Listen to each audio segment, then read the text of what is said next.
Pakinggan po ninyo itong sinabi ni Attorney Congresswoman Laila De Lima sa kanyang reaksyon sa Supreme Court decision na sinasabing unconstitutional yung proseso. Okay? At yung kanya sinasabi rito na hindi pa tapos ang laban, hindi pa tapos ang issue ito, totoo po yan. Eto po ha, pakinggan po ninyo yung kanyang sinasabi para kayo mismo ang makapagpapasya. Ako sa aking inisal na paniniwala rito, tamang-tama itong kanyang sinabi. I understand your dismay, but let me assure you, this is not vindication for anyone. This is not exoneration. Walang naburang kasalanan, walang nalinis na pangalan. Teknikal ang desisyon. Ang mga alegasyon ay nananatiling totoo, malubha, at hindi pa nasasagot. We must not let this ruling numb our sense of justice. Hindi tayo dapat masanay sa mga leader na hindi napapanagot. Hindi pa tapos ang laban. Kaya sa lahat ng nagmamalasakit, sa lahat ng nagtatanong, patuloy tayong manindigan. Patuloy tayong magbantay.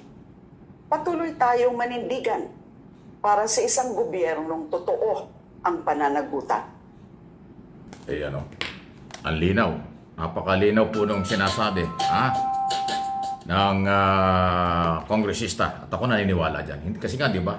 Sinabi ko na doon sa unang video natin na hindi pinakialaman at hindi sinabi ng Korte Suprema sa kanilang desisyon ang isyo ng di umano'y paglabag sa batas yung article of impeachment. Wala.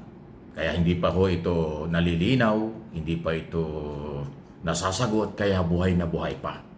Sabi ko nga sa inyo pansamantala lang pong nawala yun. Kasi nga sinasabing illegal.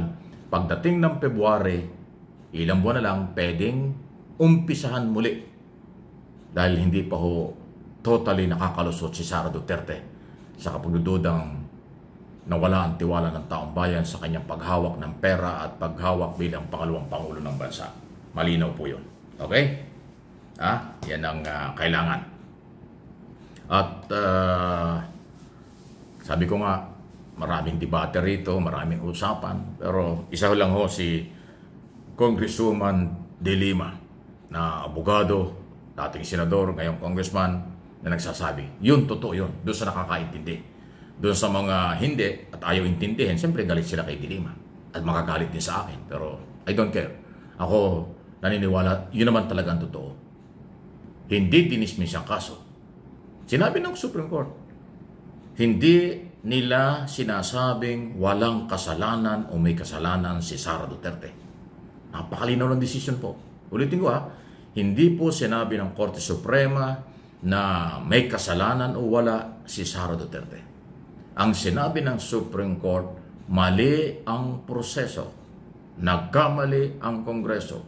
Kaya lumabag sa batas dahil isa lang ang impeachment sa isang taon. Hindi pwedeng dalawa o higit pa sa isa o tatlo, apat. Yun ang unconstitutional. Pero yung di umano'y grapping corruption sa Department of Education, Office of the Vice President, Confidential Fund, at saka po yung pagtatangka sa buhay ng Pangulo, First Lady at Speaker of the House, di umano'y nakakalulang pera sa mga bank account, hindi po yung pinakialaman ng Supreme Court. Hindi tinakil nila yun. Yun ang dapat pag-usapan sa impeachment trial. Kaya nga yung paninindigan ng ibang senador, ituloy natin ang trial. Kasi tayo nag-umpisa na. Meron din tayong constitutional duty.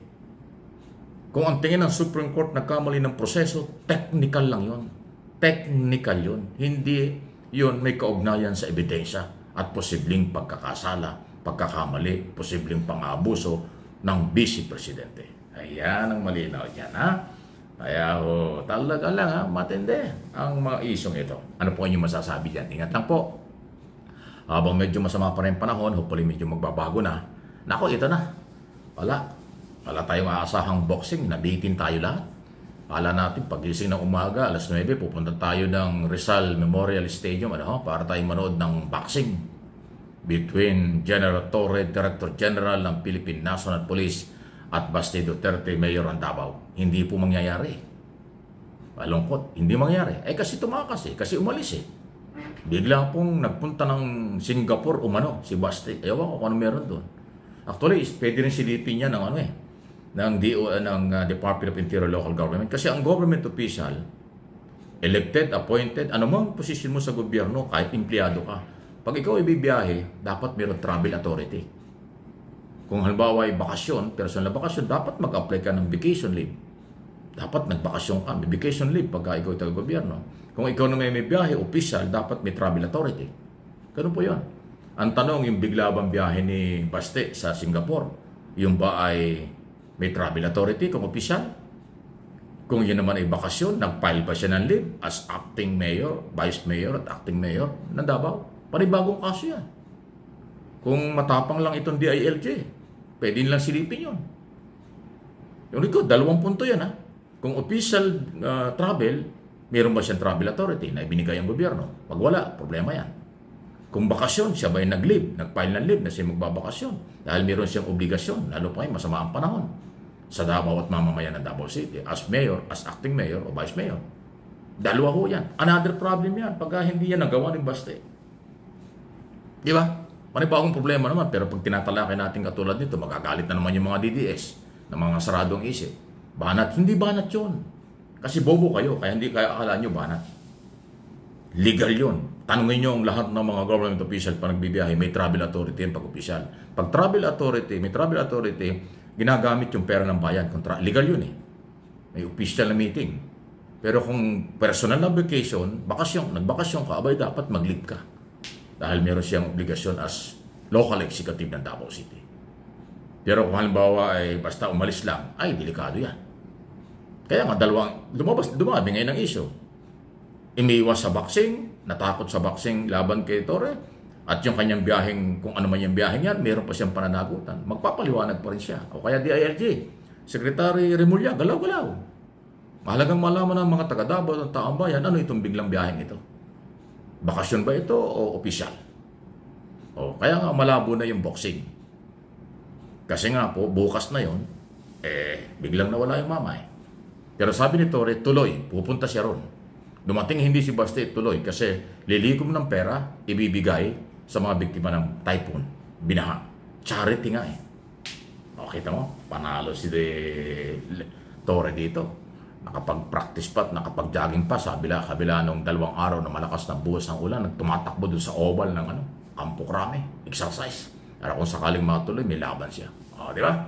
Iba talaga ang tapang nito mamang ito, Please like and share. Subscribe kung hindi pa sa ating mga channel.